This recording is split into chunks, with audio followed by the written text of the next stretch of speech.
Hello ಸ್ನೇಹಿತರೆ, ನಮಸ್ಕಾರ. ನಾವು ಇವತ್ತೆಲ್ಲಿ ಬಂದಿದ್ದೀವಿ ಗೊತ್ತಾ? ಸಂಪಂಗಿ ರಾಮನಗರದಲ್ಲಿರೋ ಸಿದ್ದಪ್ಪ ಹೋಟ್ಲ್ ಹತ್ರ ಬಂದಿದ್ದೀವಿ. ಅಲ್ಲಿ ಸುಮಾರು ದಿನ ಅನ್ಕೋತಾ ಇದ್ವಿ ಬರಬೇಕು ಅಂತ. ಸೊ ಇವತ್ತು ಟೈಮ್ ಗೂಡಿದೆ. ಇದು ಬಂದು ಟೈಮು 8:30ಇಂದ 11 ಗಂಟೆ ತನಕ ಅಷ್ಟೇ. ನಾವು ಸ್ವಲ್ಪ ತಡವಾಗಿ ಬಂದಿದ್ವಿ. ಸೊ ಒಳಗಡೆ ಹೋಗಿ ಸಿಗುತ್ತೆ, ನೋಡೋಣ ಬನ್ನಿ. ಇದು ಏನಪ್ಪ ಅಂದರೆ ಮೇಯ್ನು ಇದು ದೇವಸ್ಥಾನದಲ್ಲಿ ಮಧ್ಯದಲ್ಲಿದೆ.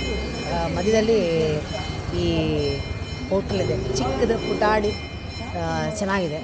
ಇಲ್ಲಿ ಫೇಮಸ್ ಏನಪ್ಪ ಅಂದರೆ ಹಾಫ್ ದೋಸೆ ಕೊಡ್ತಾರೆ ಅಂತ ಕೇಳಿ ಬಂದ್ವಿ. ಹಾಫ್ ದೋಸೆ ಅಂತ ನೋಡ್ಪಟ್ಟಿದ್ವಿ. ಬನ್ನಿ ಹೋಗಿ ನೋಡೋಣ ಹೇಗಿದೆ, ಏನು ಸಿಗುತ್ತೆ ಅಂತ ನಿಮಗೆ ಒಳಗಡೆ ಹೋಗಿ ತಿಳಿಸ್ತೀನಿ. ಇಲ್ಲಿ ಸಿದ್ದಪ್ಪನವರು 30 ವರ್ಷದಿಂದ ಇದನ್ನು ನಡ್ಸ್ಕೊಂಡು ಬರ್ತಾ ಇದ್ದಾರೆ. ಬನ್ನಿ ಹೋಗಿ ನೋಡೋಣ. ಇಲ್ಲಿ ಅಂಬರೀಷ್ ಅವರು ಮೊದಲು ಬರ್ತಾ ಇದ್ರಂತೆ ತುಂಬ, ಅದರಿಂದ ಇದನ್ನು ಫೇಮಸ್ ಆಗಿಬಿಟ್ಟಿದೆ.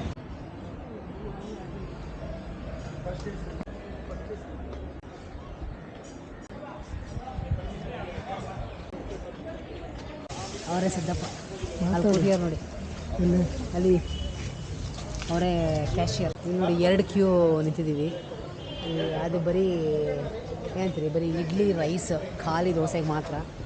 ಇದು ಸ್ಪೆಷಲ್ ಮಸಾಲೆ ದೋಸೆ ಬೇಕು ಅಂತಂದರೆ ಈಗ ಸೆಪ್ರೇಟ್ ಕ್ಯೂ. ಇದು ಹೆಂಗನಪ್ಪ ಅಂದರೆ ನಾವು ಒಬ್ಬರು ಕೊಟ್ಟು ಎಲ್ಲ ತೊಗೊಳೋದಲ್ಲ, ಯಾರ್ಯಾರು ಬೇಕು ಅವರು ಅಷ್ಟು ಜನನೂ ನಿಂತ್ಕೋಬೇಕು ದೋಸೆ ಬೇಕು ಅಂದರೆ. ಸೊ ಜನ ನಾವು ಆಲ್ರೆಡಿ ಲೇಟ್, 11 ಗಂಟೆ ಕ್ಲೋಸು. ಇಲ್ಲಿ ನಿಂತ್ಕೊಂಡ್ರೆ ಎಲ್ಲ ಸಿಗುತ್ತೆ. ದೋಸೆ, ರೈಸ್ ಮತ್ತು ಮಸಾಲೆ ದೋಸೆ, ಬೆಣ್ಣೆ ಮಸಾಲೆ ದೋಸೆ ಅಂತ ಸ್ಪೆಷಲ್ ಮಸಾಲೆ ದೋಸೆ ಸಿಗುತ್ತೆ. ಅಲ್ಲಿ ನಿಂತ್ಕೊಂಡ್ರೆ ದೋಸೆ ಮೈನಸ್ ಮಿಕ್ಕಿದೆಲ್ಲ ಸಿಗುತ್ತೆ. So 2 queue. ಹೋಗಬೇಕಾದ್ರೆ ಎಲ್ಲರೂ ಒಟ್ಟಿಗೆ ಒಳಗಡೆ ಹೋಗ್ಬೇಕು. ಸೀನಿಯರ್ ಸಿಟಿಸನ್ ಅವ್ರಿಗೇನಿಲ್ಲ, ಅವ್ರಿಗೆ ಎಕ್ಸಂಪ್ಷನ್. ಸೊ ಅವರಂದ್ರೆ ಅವರಲ್ಲೇ ಕೂತಿರಿ ಅಂತ. ಸೊ ಈಗ ನಾವು ನಿಂತ್ಕೊಂಡಿದ್ದೀವಿ. ಸುತ್ತ ಬರೀ ನಾಗರಕಲ್ಲಿದೆ. ಇಲ್ಲಿ ನೋಡೋಕ್ಕೆ ವಿಭಿನ್ನವಾಗಿದೆ. ಸೊ ಇಲ್ಲೆಲ್ಲ ಕೆಲವರು ಪೂಜೆನೂ ಮಾಡ್ತಿದ್ದಾರೆ. ಇಲ್ಲಿ ಒಳಗಡೆ ಇದಿದೆ, ಒಳಗಡೆ ಹೋಗಿ ನೋಡೋಣ ಬನ್ನಿ ಹೇಗಿದೆ ಅಂತ. ಕಾಯ್ತಾ ಇದ್ದೀವಿ ನಾವು, ಹೊಟ್ಟೆ ಹಸಿತಾ ಇದೆ. ಸಮಯ ಬಂದು 10:15. ಸೊ ಇಲ್ಲಿಗೆ ಅಂತಲೇ ನೋಡೋಣ ಅಂತ ಕೇಳಿದ್ವಿ ತುಂಬ ದಿನದಿಂದ. ನೋಡೋಣ ಅಂತ ಇಲ್ಲಿ ಬಂದಿದ್ದೀವಿ. ಬನ್ನಿ ಹೋಗಿ ನೋಡೋಣ ಒಳಗಡೆ ಹೇಗಿದೆ ಅಂತ.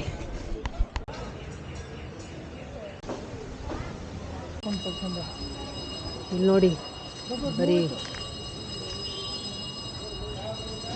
ಆಯ್ತಾ? ಇಲ್ಲ, 4 ಜನನೇ ಬಿಡೋದವರು, 4-5 ಜನ ಒಂದೊಂದು ಬ್ಯಾಚಿಂದನೇ ಬಿಡೋದು. ಸಿದ್ದಪ್ಪ ಅವ್ರು ಕೂತಿದ್ದಾರೆ ನೋಡಿ, ಮಿಸ್ಟರ್ ಸಿದ್ದಪ್ಪ ಅವರು ಕ್ಯಾಶಿಯರ್ ಕಮ್ಮ. ಸರಿಯಾಗಿ ಇನ್ಸ್ಟ್ರಕ್ಷನ್ಸ್ ಫಾಲೋ ಮಾಡಲಿಲ್ಲ ಅಂದರೆ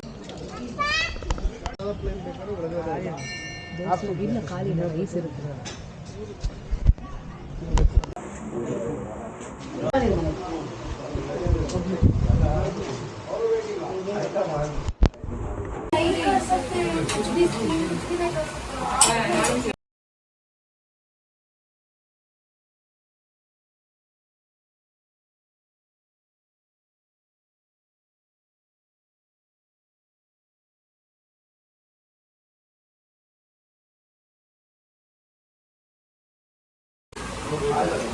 ಇಲ್ಲಿ ಮಸಾಲೆ ದೋಸೆ ಕೇಳಿದ್ರೆ ಹಾಫ್ ಕೊಡ್ತಾರೆ. ಇದು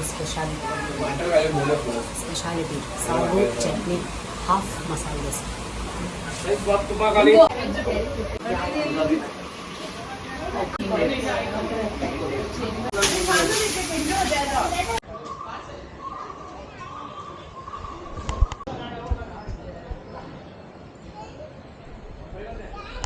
ಅದಕ್ಕೆ ಬರ್ತಾರೆ.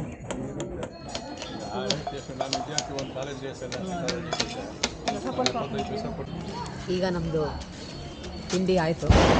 ಸ್ವಲ್ಪ ಲೇಟ್ ಬ್ರೇಕ್ಫಾಸ್ಟ್ ಅಂತಲೇ ಹೇಳ್ಬೋದು. ನಾವು ಬಂದಿದ್ದು ತಡವಾಗಿದ್ದರಿಂದ ಇಲ್ಲಿಗೆ ಒಂದು 4 ಐಟಮ್ಸ್, ಒಂದು ಇಡ್ಲಿ, ಖಾಲಿ ದೋಸೆ, ಮಸಾಲೆ ದೋಸೆ. ಮಸಾಲೆ ದೋಸೆ ಅನ್ನೋಕ್ಕಿಂತ ಹಾಫ್ ಮಸಾಲೆ ದೋಸೆ ಅಂತ ಹೇಳ್ಬೋದು. ಅದು ಮತ್ತು ರೈಸ್ ಬಾತ್.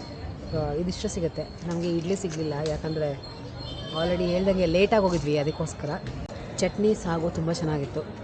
ಖಾಲಿ ದೋಸೆ, ಪ್ಲೇನ್ ದೋಸೆ ಬರುತ್ತೆ, ತುಪ್ಪ ಚಟ್ನಿ ಅಂತ ಹೇಳ್ತಾರೆ, ಅದು ನನಗೆ ತುಂಬ ಇಷ್ಟ ಆಯಿತು. ಆಮೇಲೆ ಹಾಫ್ ಅದು ಮತ್ತೆ ಕೊಡಲ್ಲಂತೆ, ಬರೀ ಒಂದೇ ಟೈಮ್ ಹಾಕ್ಸ್ಕೋಬೇಕು. ಅಂದರೆ ಇಬ್ಬರು ಒಂದು ದೋಸೆನ ಶೇರ್ ಮಾಡ್ದಂಗೆ. ಮಸಾಲೆ ದೋಸೆ, ಹಾಫ್ ಮಸಾಲೆ ದೋಸೆ, ಅದು ರಿಪೀಟ್ ಇದೆ. ಹಾಗಾಗಿ ಹೊಟ್ಟೆ ತುಂಬಿತು ಅವ್ರು ತಂದು ಹಾಕಿದ್ರಿಂದ. ಇದೇನಪ್ಪ ಅಂದರೆ ದೇವಸ್ಥಾನದ ಮಧ್ಯದಲ್ಲಿದೆ, ಬಟ್ ಟೇಸ್ಟ್ ಚೆನ್ನಾಗಿತ್ತು. ಖಾಲಿ ದೋಸೆ ಪ್ಲಸ್ ಹಾಫ್ ಮಸಾಲೆ ದೋಸೆ, ಅದೆರಡು ನನಗಿಷ್ಟ ಆಯಿತು. ಸೊ ಇಡ್ಲಿ ಹೇಗಿದೆ ಗೊತ್ತಿಲ್ಲ, ಯಾಕಂದರೆ ಅದ್ರ ರುಚಿ ನೋಡಲಿಲ್ಲಲ್ಲ. ಚೆನ್ನಾಗಿದೆ. ಥ್ಯಾಂಕ್ ಯು, ಧನ್ಯವಾದ. ಹೇಗೆ ಅನಿಸ್ತು ನಿಮಗೆ? ಇಷ್ಟ ಆಯಿತಾ ನಿಮಗೆ ತಿಂಡಿ? ಪರವಾಗಿಲ್ಲ. ದೇವಸ್ಥಾನ ಪಕ್ಕದಲ್ಲಿ ಹೋಟೆಲ್ ಇದೆ, ಹಾಂ ಅವ್ರದ್ದೇ ಅದು ಇದು ಮಾಡಿದ್ದಾರೆ. Not bad. ಹಾಂ. ಏನು ಇಷ್ಟ ಆಯ್ತು ನಿಮಗೆ? ನಮಗೆ ಫಸ್ಟು ಮಸಾಲೆ ದೋಸೆ, ಹಾಂ. ಆಮೇಲೆ ತುಪ್ಪ ಖಾಲಿ ದೋಸೆ, ಅದೆರಡು ಇಷ್ಟ ಆಯಿತು. ನೆಕ್ಸ್ಟು ಪಲಾವ್. ಅಲ್ಲ ಮೂರು ಟೇಸ್ಟ್ ನೋಡಿದ್ವಿ, ಮೂರು ಥರ ಆಗಿದೆ. ಹಾಂ, ಪರವಾಗಿಲ್ಲ. ಇಷ್ಟ ಆಯಿತಾ?